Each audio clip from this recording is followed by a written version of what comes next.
Il peggior incubo per le coltivazioni dei Colli Euganei torna a far paura. In un solo anno l'abbattimento dei cinghiali nel Parco Colli è calato di quasi il 30%, dai 1560 capi abbattuti nel 2017 ai poco più di 1100 nell'ultimo anno. Una picchiata drastica del numero di animali catturati tra i colli dovuta essenzialmente ad una scarsità di personale per l'ente parco che rischia di mettere in ginocchio l'agricoltura euganea.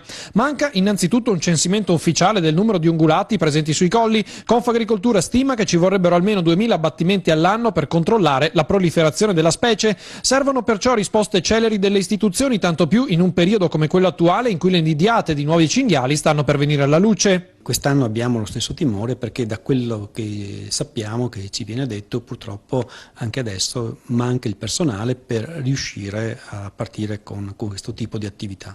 Andrebbero velocizzate le procedure burocratiche affinché il Parco Colli possa utilizzare quanto prima il personale. Immediata la replica a Confagricoltura dell'assessore regionale Pan che promette di affrontare al più presto il problema. C'è una contrapposizione tra il mondo dell'agricoltura che vorrebbe comunque che questi animali fossero gestiti, fossero anche in qualche maniera eliminati dal territorio perché sono anche pericolosi, e d'altra parte c'è tutta la teoria ambientale che comunque va a difendere magari queste posizioni che non sono certo le nostre del mondo agricolo.